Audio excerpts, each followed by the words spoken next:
Assalamualaikum warahmatullahi wabarakatuh. Halo semuanya, nama saya Fania Putri Paramita dari kelas 12 3, nomor absen 31. Dan di sini saya akan menjelaskan presentasi saya tentang dinamika persatuan dan kesatuan dalam konteks Negara Kesatuan Republik Indonesia.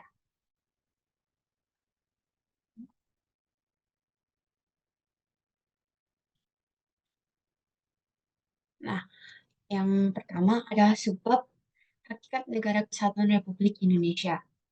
Nah, itu kan ada konsep negara kesatuan. Negara sendiri merupakan sekelompok orang yang tinggal dalam wilayah tertentu dan diorganisasikan dengan pemerintahan negara yang telah disepakati dan memiliki kedaulatan. Negara tersebut Negara merupakan sebuah organisasi tertinggi yang mempunyai kekuasaan untuk mengatur sesuatu yang berhubungan dengan kepentingan masyarakat umum.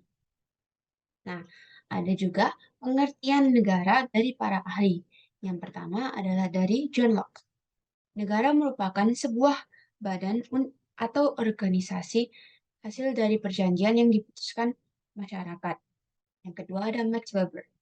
Negara merupakan suatu masyarakat yang mempunyai sebuah monopoli dalam penggunaan kekerasan fisik yang telah berlaku dalam wilayah tertentu.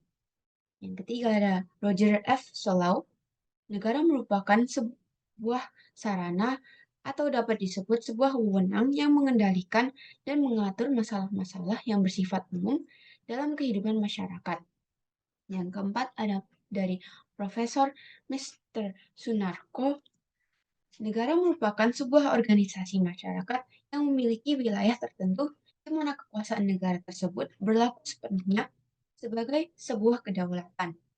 Dan yang terakhir ada Profesor Miriam Buciarjo yang mengatakan bahwa negara adalah sebuah organisasi dalam sebuah wilayah tertentu yang dapat memaksakan kekuasaan secara sah kepada seluruh golongan kekuasaan yang lain yang dapat menerapkan tujuan dari kehidupan masyarakat bersama. Lalu selanjutnya ada pengertian negara kesatuan. Negara kesatuan adalah suatu negara yang bersusun tunggal dan kekuasaan mengurus seluruh pemerintahan terletak di tangan pemerintahan pusat. Lalu ada pengertian negara kesatuan dari para ahli. Yang pertama ada dari Muhammad Kusnadi dan Hamali Ibrahim yang mengatakan negara Indonesia atau makna negara kesatuan adalah negara yang memiliki susunan yang hanya terdiri atas satu negara saja, dan dalam negara tersebut tidak ada negara lain. Yang kedua ada dari C.F. Strong yang mengatakan negara kesatuan merupakan bentuk negara yang memiliki kedaulatan tertinggi berada di tangan pusat. Dan yang terakhir ada dari Abu Daud Busroh yang mengatakan bahwa negara kesatuan adalah suatu negara yang tidak tersusun dari beberapa negara negara melainkan negara bersifat tunggal dan tidak terdapat negara lainnya dalam suatu negara tersebut. Lalu ada pengertian persatuan dan kesatuan menurut KBBI. Menurut KBBI, persatuan memiliki makna sebagai sebuah gabungan ikatan yang terdiri dari beberapa bagian yang sudah bersatu. Sementara itu, kesatuan bermakna perihal satu, sifat tunggal, dan satuan. Dari pemaknaan yang sudah dijelaskan, dapat kita simpulkan bahwa persatuan dan kesatuan adalah dua hal yang bergerak saling beriringan. Persatuan dan kesatuan juga menjadi faktor utama berdiri dan merdekanya negara kita sehingga dapat melepaskan diri dari penjajahan.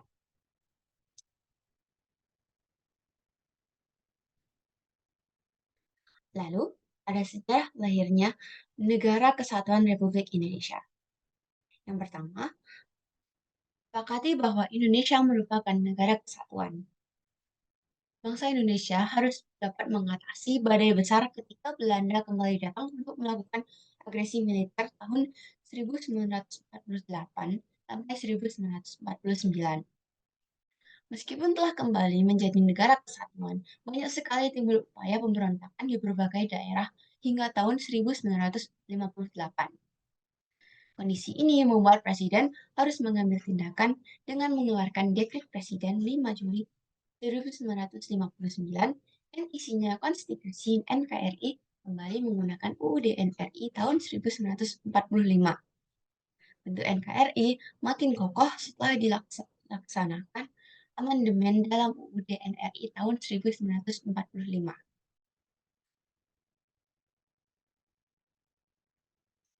Selanjutnya ada hakikat dan tujuan NKRI.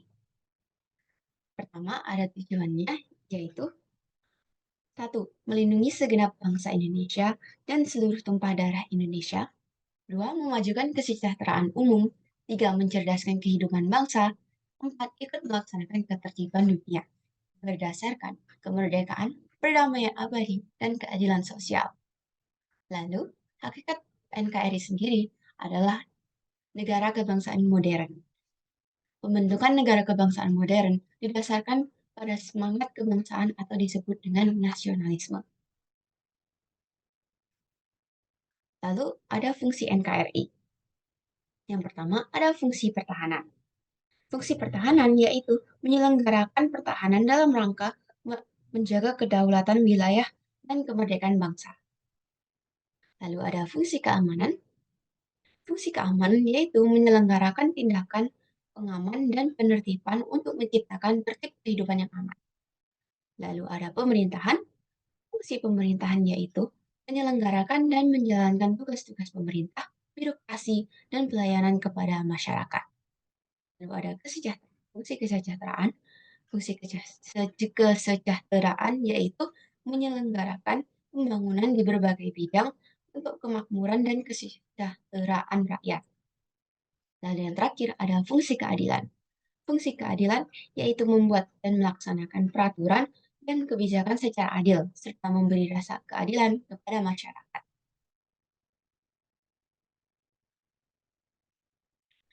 Karakteristik Negara Kesatuan Republik Indonesia.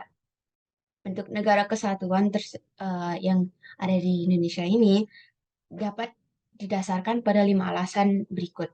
Yang pertama adalah unitarisme. Unitarisme yang sudah menjadi cita-cita gerakan kemerdekaan selama masa perjuangan. Yang kedua adalah agar tidak memberi kesempatan bagi provinsionalisme yang mengklasifikasikan daerah mereka lebih superior dan berkuasa dari daerah lain. Yang ketiga, ada fakta bahwa tenaga-tenaga terpelajar kebanyakan berada di Jawa, sehingga menyulitkan tenaga di daerah-daerah untuk membentuk negara federal mengingat luasnya Indonesia sebagai salah satu negara kepulauan terbesar di dunia. Keempat adalah wilayah-wilayah di Indonesia yang tidak memiliki potensi dan kekayaan yang sama, sehingga semakin menyulitkan pembentukan negara federal. Yang kelima, ada dari sudut geopolitik, yaitu dunia internasional akan melihat Indonesia sebagai negara yang kuat apabila berbentuk negara kesatuan. Kesepakatan untuk tetap mempertahankan bentuk negara kesatuan didasari dari pertimbangan bahwa negara kesatuan adalah bentuk yang ditetapkan sejak awal berdirinya negara Indonesia dan dipandang paling tepat untuk mewadahi ide persatuan sebuah bangsa yang majemuk, ditinjau dari berbagai latar belakang.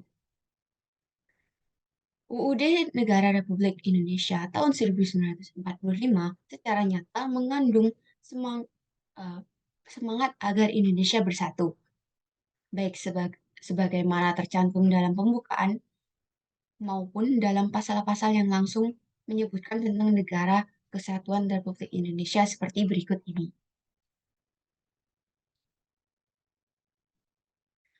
Meskipun wilayah Indonesia terdiri atas ribuan pulau, tetapi semuanya terikat dalam satu kesatuan negara, Negara Kesatuan Republik Indonesia. NKRI memiliki beberapa keunggulan yang tidak dimiliki oleh negara lain. Keunggulan NKRI dalam berbagai dimensi kehidupan berbangsa dan bernegara, seperti pada tabel berikut.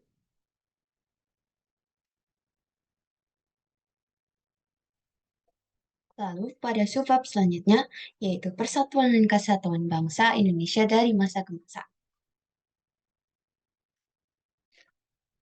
Nah, masa yang pertama ini adalah masa revolusi kemerdekaan, yaitu pada tanggal 18 Agustus 1945 hingga 27 Desember 1949. Dalam masa revolusi kemerdekaan, sistem pemerintahan Indonesia yaitu sistem pemerintahan presidensial.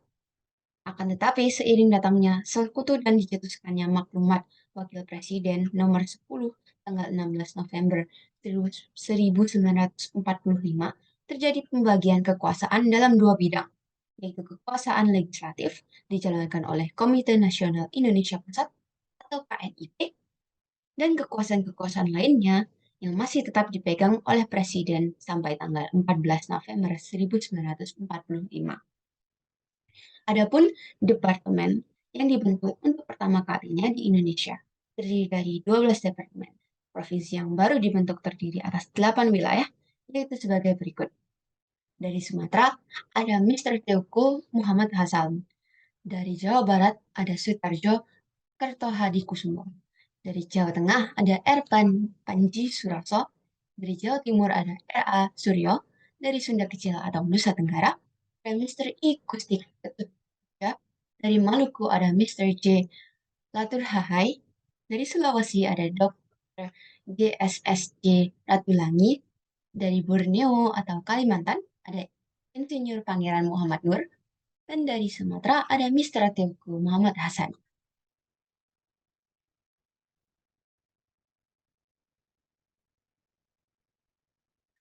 Lalu dengan berakhirnya Kabinet Syahrir III, maka Indonesia kembali menganut Kabinet Presidensial kembali 27 hingga 3 Juli 1947. Akan tetapi, atas desakan dari beberapa partai politik, Presiden Soekarno membentuk kembali kabinet parlementer, yaitu sebagai berikut. Yang pertama, ada Kabinet Amir Syarifuddin I. Yang kedua, ada Kabinet Amir Syarifuddin II. Yang ketiga, ada Kabinet Hatta. Yang keempat, ada Kabinet Darurat atau Mr. Syafruddin Prawinegara. Dan yang kelima, ada Kabinet Hatta II. Lalu, ada pemberontakan yang terjadi pada masa revolusi kemerdekaan.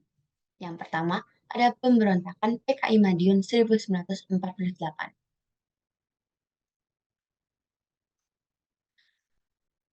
Pada tanggal 29 Januari 1948, Kabinet Amir Syarifuddin jatuh akibat perundingan Renville yang dianggap merugikan Indonesia.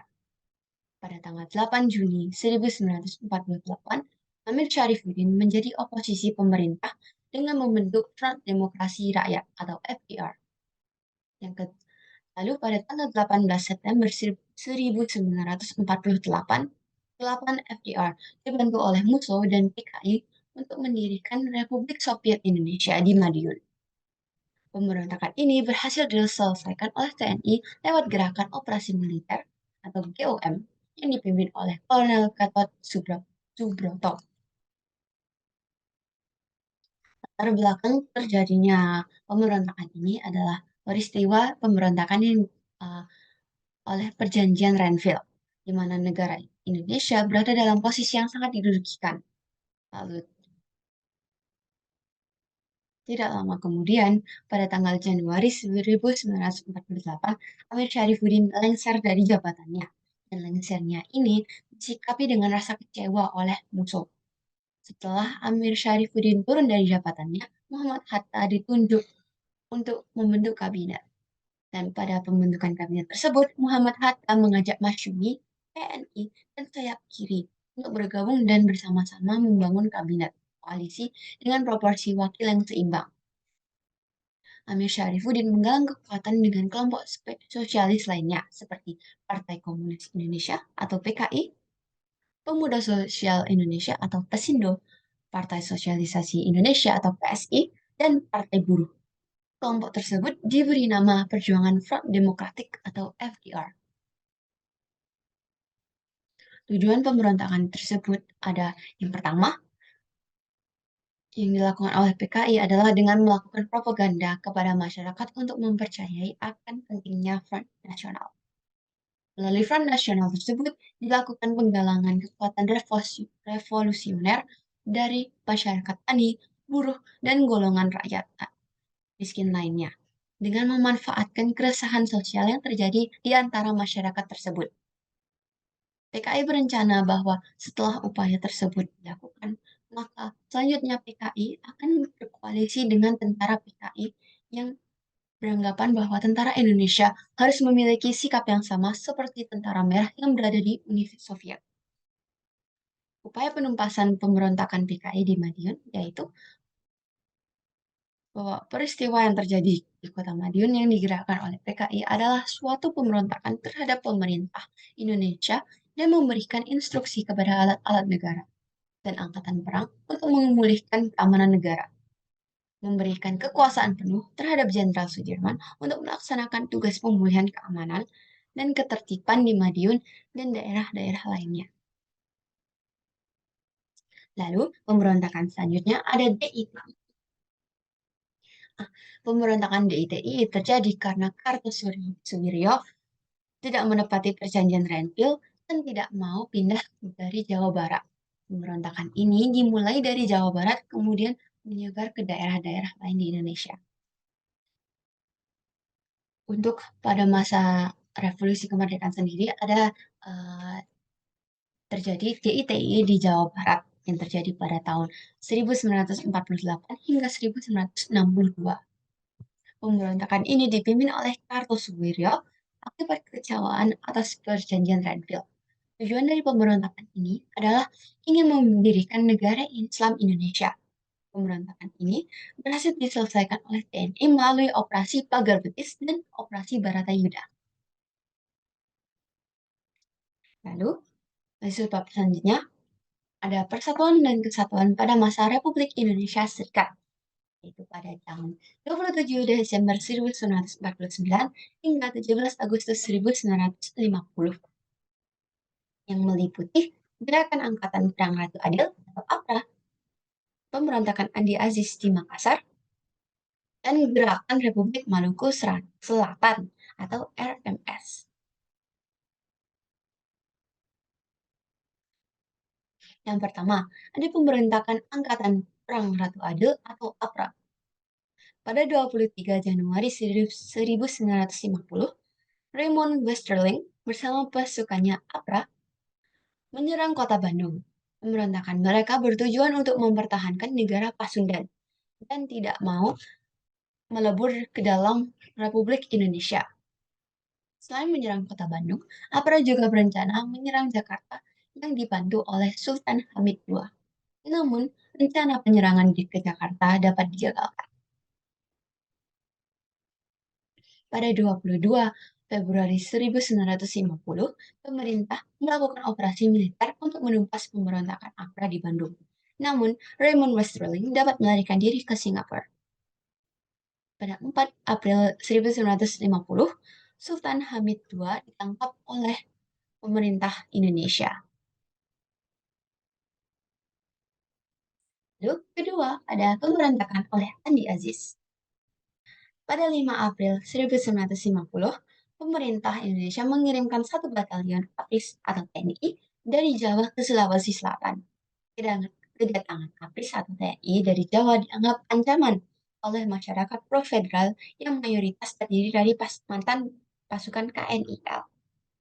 Kelompok pro-federal bergabung dan membentuk pasukan bebas di bawah kepemimpinan Kapten Andi Aziz. Kelompok ini menginginkan dipertahankan negara Indonesia Timur. Mereka menyerang markas perwira APRIS dan TNI di Makassar. Pada 8 April 1950, pemerintah mengeluarkan ultimatum kepada Andi Aziz untuk menyerahkan diri dalam waktu 4 kali 24 jam. Pada 15 April 1950, Andi Aziz berangkat ke Jakarta, namun kedatangannya terlambat. Pada 21 April 1950, Andi Aziz ditangkap dan diadili. Pemerintah juga mengirimkan pasukan ke Makassar di bawah Mayor AV Wurang dan Kol AE Kawilarang untuk membersihkan sisa-sisa pemberontakan di Sulawesi Selatan.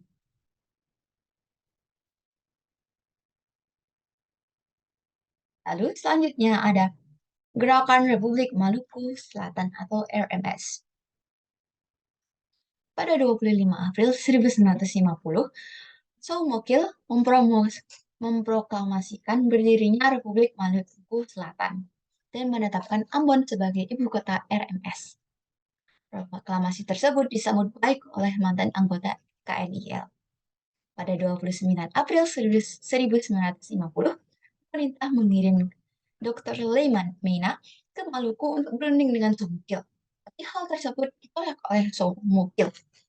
Pada 14 Juli 1950, pemerintah melakukan gerakan operasi militer yang dipimpin oleh Kolonel A.E. Kawilarang untuk menumpas pemberontakan tersebut. Pada 28 September 1950, PRIS atau TNI berhasil menguasai kota Ambon sementara Sumukil dan pasukannya bersembunyi di Pulau Seram. Pada 2 Desember 1963, Somokil berhasil ditangkap dan dijatuhi hukuman mati. Lalu selanjutnya ada Persatuan dan Kesatuan Bangsa pada masa demokrasi liberal yang terjadi pada 17 Agustus 1950 hingga 5 Juli 1959. Nah, yang pertama ini ada kabinet-kabinet ya.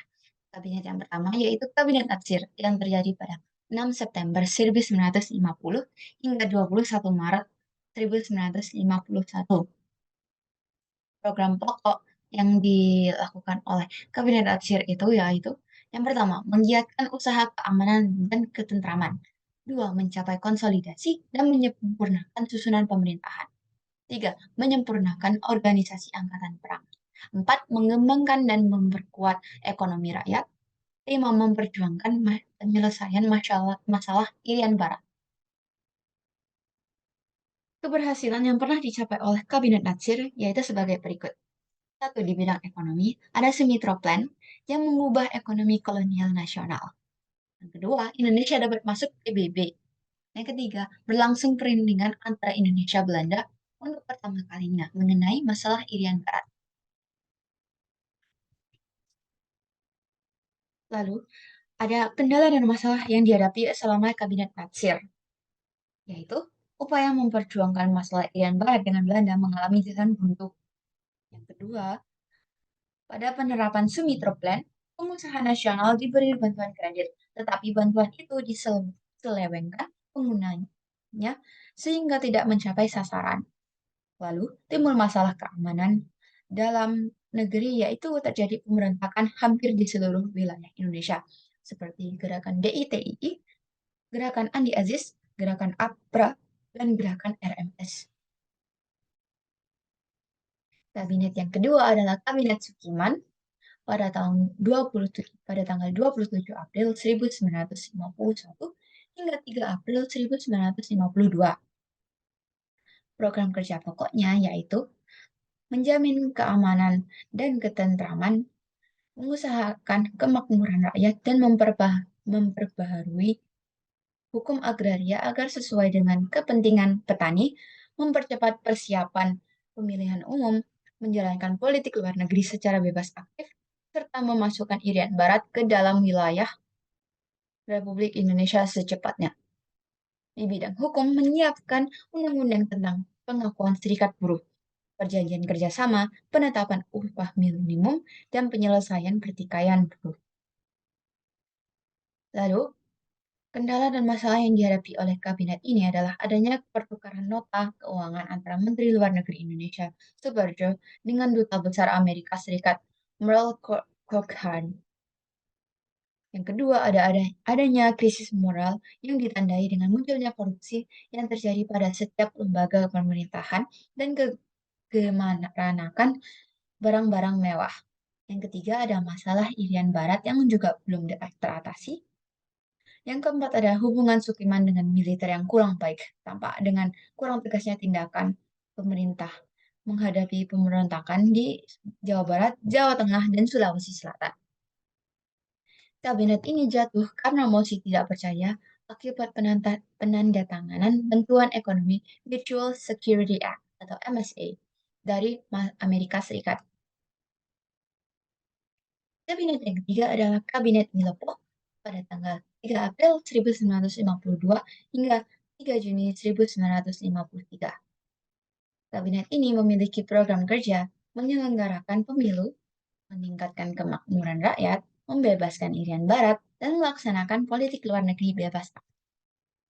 Di program luar negerinya ada penyelesaian masalah hubungan Indonesia-Belanda, pengembalian Irian Barat ke pangkuan Indonesia, dan juga menjalankan politik luar negeri yang bebas aktif.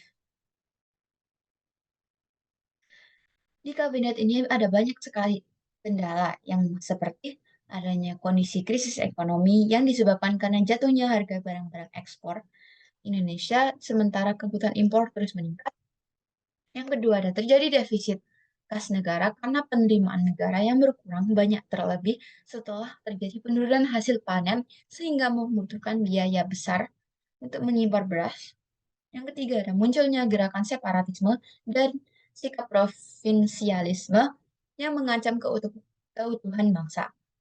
Yang keempat, adanya terjadi peristiwa 17 Oktober 1952.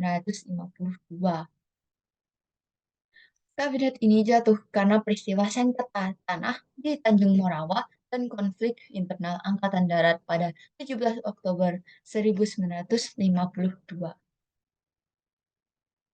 Yang keempat, ada Kabinet Adi Sastro Amicoyo. Yang pertama, pada tanggal 31 Juli 1953 hingga 12 Agustus 1955.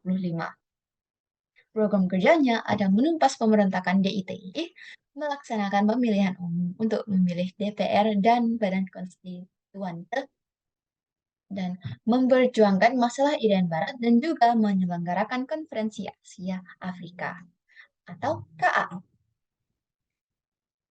Kebijakan yang dikeluarkan adalah mengeluarkan sistem ekonomi Alibaba, menyelenggarakan KAA, dan juga berhasil mengurus persiapan pemilu.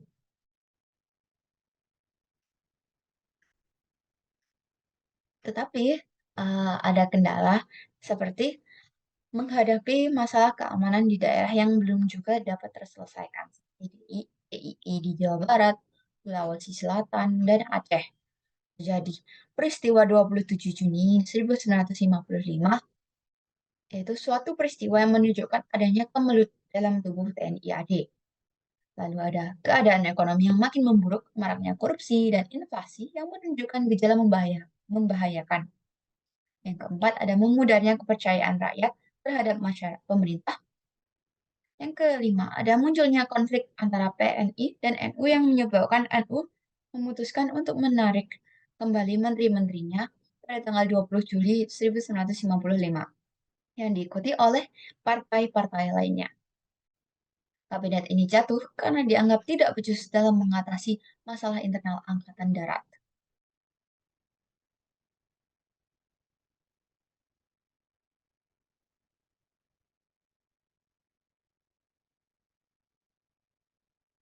Lalu ada Kabinet Burhanuddin Harahap pada tanggal 12 Agustus 1955 hingga 3 Maret hingga 24 Maret 1956. Maaf, saya tipu.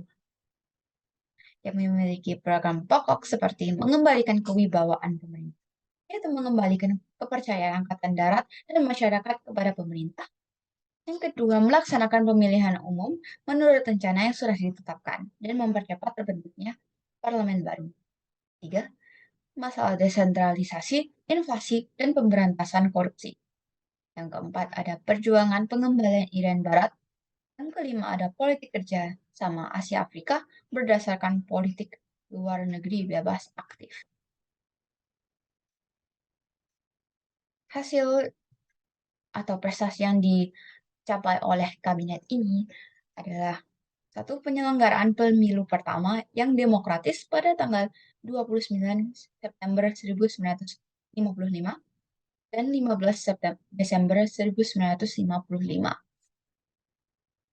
Perjuangan diplomasi menyelesaikan masalah Irian Barat dengan pembubaran Uni Indonesia Belanda.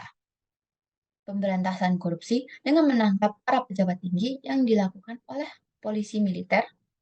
Terbinanya hubungan antara Angkatan Darat dengan Kabinet Burhanuddin dan menyelesaikan masalah peristiwa pada tanggal 27 Juni 1955, yang mana menjadi penyebab kegagalan dari Kabinet ADI dengan mengangkat Kolonel A.H. Nasution sebagai staf Angkatan Darat pada tanggal 28 Oktober 1955. Program kerja yang Burhanuddin Harahap kemudian mengundurkan diri di tanggal 3 Maret 1956 karena sudah berhasil melaksanakan program kerjanya. Lalu ada Kabinet Ali Sastro Amijoyo yang kedua, yaitu pada tanggal 20 Maret 1956 hingga 14 Maret 1957. Program kerjanya itu adalah membatalkan hasil KMB, memperjuangkan masalah Irian Barat, menjalankan politik luar negeri, bebas aktif, dan juga meneruskan kerjasama dengan negara-negara Asia dan Afrika. Kendala dan masalah yang dihadapi oleh kabinet ini adalah berkobarnya semangat anti Tionghoa di masyarakat, munculnya pergolakan dan kekacauan di daerah yang makin menguat dan mengarah pada gerakan separatisme dengan membentukkan dewan militer seperti Dewan Banteng di Sumatera Tengah, Dewan Gajah di Sumatera Utara, Dewan Garuda di Sumatera Selatan, Dewan Lambung Mangkurat di Kalimantan Selatan, dan Dewan Manguni di Sulawesi Utara. Memuncaknya krisis di berbagai daerah karena pemerintah pusat dianggap mengabaikan pembangunan di daerahnya. Pembatalan KMB oleh Presiden menimbulkan masalah baru, khususnya mengenai nasib modal pengusaha Belanda di Indonesia, dan timbulnya perpecahan antara Masyumi dan PNI. Kabinet ini jatuh karena hanya PNI yang mendukung kabinet ini, dan banyaknya pemberontakan dalam negeri. Yang terakhir ada Kabinet Karya atau Kabinet Juanda. Pada 9 April 1957 hingga 10 Juli 1959. Program kerjanya ada membentuk Dewan Nasional, menormalisasi keadaan NKRI lewat musyawarah tokoh nasional, mempercepat pembangunan, melanjutkan pembatalan KMB, dan memperjuangkan Irian Barat.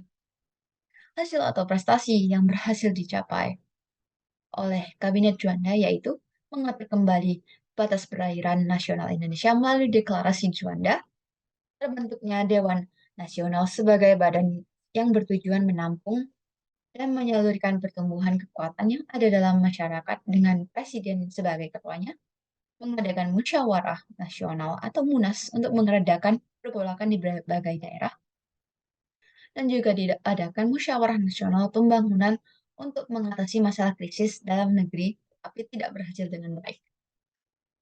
Kendala yang dihadapi oleh kabinet ini adalah satu, kegagalan menghadapi pergolakan di daerah, sebab pergolakan di daerah semakin meningkat. Dua, keadaan ekonomi dan keuangan yang makin buruk, sehingga program pemerintah susah dilaksanakan. Yang ketiga, ada terjadi peristiwa Cikini, yaitu peristiwa percobaan pembunuhan terhadap Presiden Soekarno di depan perguruan Cikini saat sedang menghadir pesta sekolah tempat putra-putrinya bersekolah pada tanggal 30 November 1957. Kabinet Juanda berakhir saat Presiden Soekarno mengeluarkan dekret Presiden 5 Juli dan mulailah babak baru sejarah Republik Indonesia, yaitu demokrasi terpimpin. Tetapi, tentu saja, pada masa ini bisa saja muncul beberapa gerakan separatisme, seperti yang pertama, pemberontakan DITI. Pemberontakan DITI Sulawesi Selatan yang terjadi pada tahun 1950 hingga 1965. Pemberontakan ini dipimpin oleh Kahar Muzakkar akibat ditolaknya Laskar Kesatuan Gerilya Sulawesi Selatan atau KGG, KGSS. Jadi anggota TNI. Pemberontakan ini berhasil diselesaikan oleh TNI melalui operasi kilat dengan menembak mati Kahar Muzakkar pada tanggal 3 Februari 1965.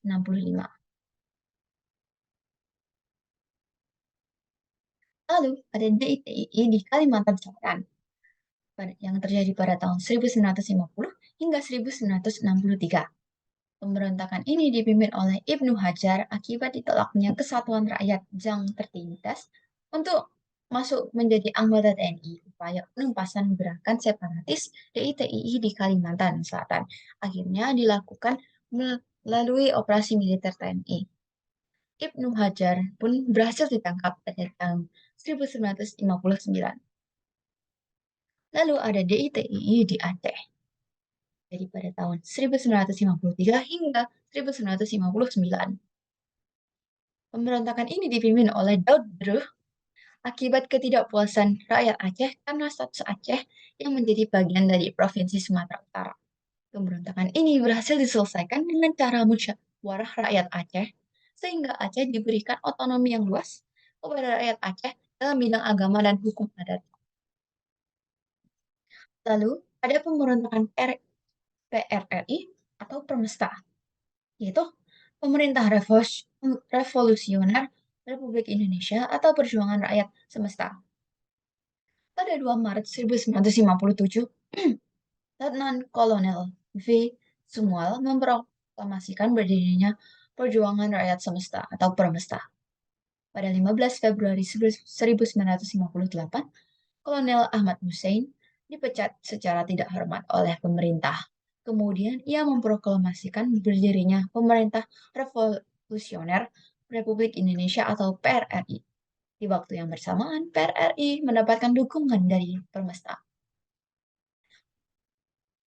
membentuk dewan-dewan daerah seperti Dewan Banteng di Sumatera Barat yang dipimpin oleh Letnan Kolonel Ahmad Hussein, Dewan Gajah di Sumatera Utara yang dipimpin Kolonel Maludin Simbolon, Dewan Garuda di Sumatera Selatan dipimpin oleh Letnan Kolonel Berlian, Dewan Manguni di Sulawesi yang dipimpin oleh Letnan Kolonel Venje Sumual. Pada tanggal 15 Februari 1958, pemerintah membentuk Operasi 17 Agustus dengan menggabungkan Kesatuan Darat, Laut, dan Udara untuk menumpas PRRI.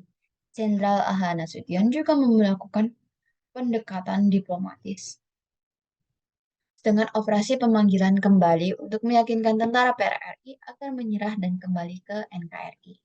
Untuk mengatasi pemberontakan Permesta, pemerintah melancarkan Operasi Merdeka yang dipimpin oleh Letnan Kolonel Rukminto di Hedraningrat di tanggal 18 Mei 1958. Salah satu pesawat asing ditembak oleh APRI dan jatuh di Ambon. Setelah diselidiki, ternyata pesawat itu membawa pilot Amerika Serikat yang bernama Alan Pope, seorang intelijen Amerika Serikat.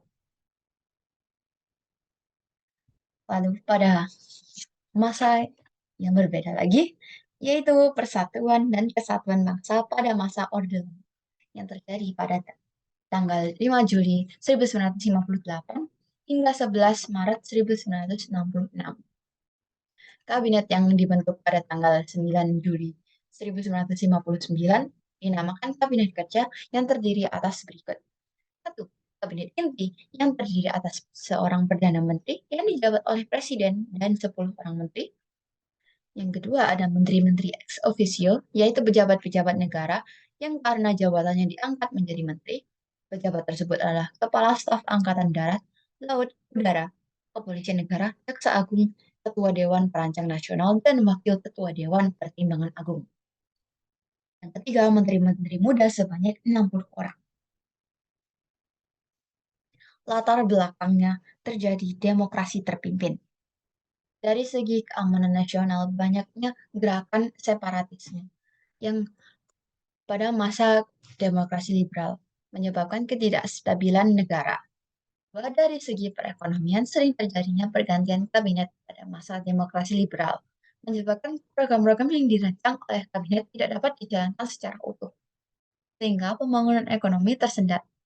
Yang ketiga, dari segi politik, konstituante gagal dalam merumuskan UUD baru untuk menggantikan UUD 1950. Penyimpangan yang terjadi pada demokrasi terpimpin adalah membubarkan DPR hasil pemilu dan menggantikannya dengan membentuk DPR gotong royong. yang anggotanya diangkat dan diberhentikan oleh presiden sendiri. Kedua, membentuk MPR sementara yang anggotanya diangkat dan diberhentikan oleh presiden. Yang ketiga, penetapan IR Soekarno sebagai presiden seumur hidup oleh MPRS. Yang keempat, ada membentuk Front Nasional melalui penetapan Presiden nomor 13 tahun 1959 yang anggotanya berasal dari berbagai organisasi kemasyarakatan dan organisasi sosial politik yang ada di Indonesia. Tugas demokrasi terpimpin itu demokrasi terpimpin harus mengembalikan keadaan politik negara yang tidak stabil sebagai warisan masa demokrasi parlementer atau liberal menjadi lebih mantap atau stabil. Lalu, pada Persatuan dan Kesatuan Bangsa pada masa Orde Baru yang terjadi pada tanggal 11 Maret 1966 hingga 21 Mei 1998, kebijakan pemerintah Orde Baru yaitu satu, kebijakan ekonomi. Kebijakan ekonomi ini mencakup beberapa hal seperti meluncurkan program rencana pembangunan 5 tahun atau REPLITA pada tahun 1969 dan berakhir pada tahun 1994, dan pemerintah Orde Baru melaksanakan program trilogi pembangunan. Kedua, ada kebijakan politik yang mencakup mengakui negara Singapura, memulihkan hubungan dengan Malaysia yang pada saat masa Orde Lama saling bermusuhan, dan yang ketiga, Indonesia keluar dari PBB pada tahun 1965 dan kembali lagi menjadi anggota PBB pada tahun 1967. Yang ketiga, ada kebijakan sosial. Kebijakan sosial mencakup program keluarga berencana atau KB, transmigrasi, gerakan wajib belajar, dan gerakan orang tua asuh. Sistem pemerintahan Orde Baru yaitu sistem otoriter, yaitu sistem kepemerintahan yang dipegang penuh oleh presiden. Lalu ada kelebihan Orde Baru yaitu meningkatnya gross domestic product per kapita Indonesia yang sebelumnya hanya mencapai $70 berhasil melonjak naik menjadi $1.000 pada tahun 1996. Berhasil melakukan program keluarga berencana yang pada masa sebelumnya tidak dilakukan. Semakin banyak rakyat yang pintar membaca dan menulis sehingga tingkat pengangguran berkurang. Kebutuhan pangan rakyat terpenuhi, kestabilan keamanan negara semakin meningkat, sukses melaksanakan gerakan wajib belajar dan gerakan nasional orang tua asuh, rencana pembangunan 5 tahun sukses dilaksanakan, dan sudah mulai bekerja sama dengan pihak asing dan banyak penerima pinjaman dana dari luar negeri. Kekurangan dari Orde Baru sendiri yaitu ada di bidang politik, ekonomi, maaf, yaitu penyelenggaraan ekonomi tidak didasarkan pada pasal 33 Undang-Undang Dasar 1945. Lalu pada bidang politik, kekuasaan berada di tangan lembaga eksekutif. Lalu ketiga, ada dari bidang hukum, perundang-undangan yang mempunyai fungsi untuk membatasi kekuasaan presiden kurang memadai, sehingga kesempatan ini memberikan peluang terjadinya praktek KKN dalam pemerintahan.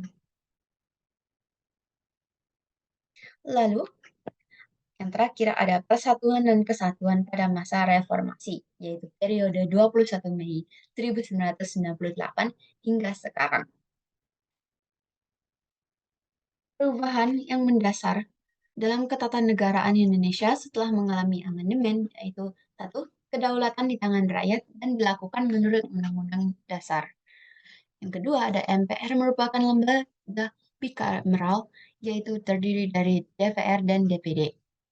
Yang ketiga, ada presiden dan wakil presiden dipilih langsung oleh rakyat. Yang keempat, ada presiden memegang jabatan selama 5 tahun dan dapat dipilih kembali untuk 1 kali masa jabatan. Yang kelima, ada pencantuman hak asasi manusia. Yang keenam, ada penghapusan DPA sebagai lembaga tinggi negara. Yang ketujuh, ada presiden bukan mandataris, MPR. Yang kedelapan, ada MPR tidak lagi menyusun GBHN. Yang kesembilan, ada pembentukan Mahkamah Konstitusi dan Komisi Yudisial. Yang kesepuluh, ada anggaran pendidikan minimal 20%. Yang ke-11, negara kesatuan tidak boleh diubah. Yang ke-12, dan belasan Undang-Undang Dasar 1945 dihapus. Nah, di subbab yang terakhir, yaitu menanamkan sikap semangat persatuan dan kesatuan. Arti semangat persatuan dan kesatuan untuk memperkuat dan memperkokoh negara kesatuan Republik Indonesia.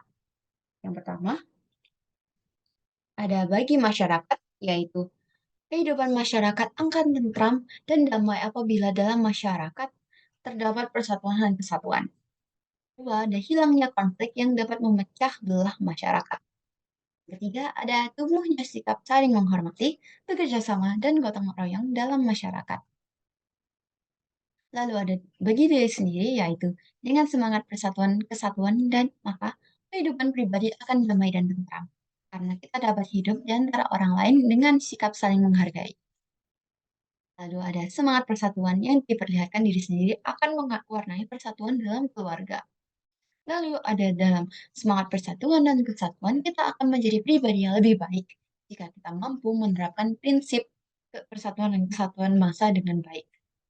Lalu ada dengan menjunjung tinggi persatuan dan kesatuan, maka kita tidak akan menjadi pribadi yang egois dan lebih mementingkan kepentingan bersama untuk menjaga persatuan dan kesatuan dibandingkan kepentingan kita pribadi.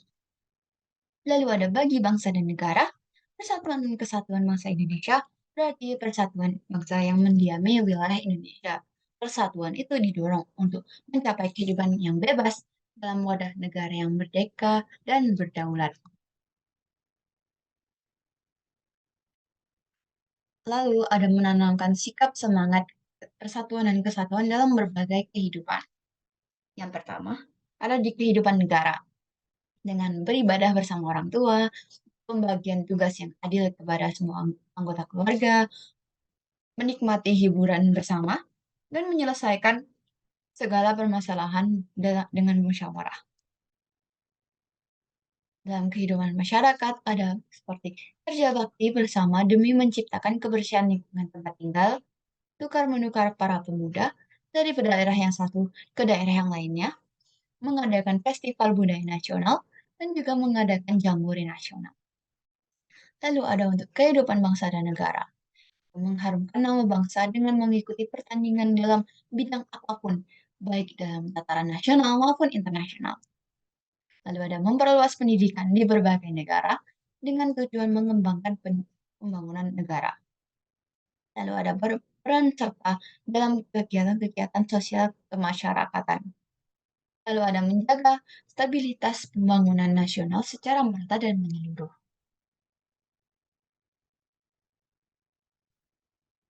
Nah, untuk menghindari perilaku yang merusak dan semangat persatuan dan kesatuan. Apa sih ancaman yang seringkali terlihat di dalam berbagai kehidupan kita yang sekarang ini? Nah, yang pertama ada kemiskinan.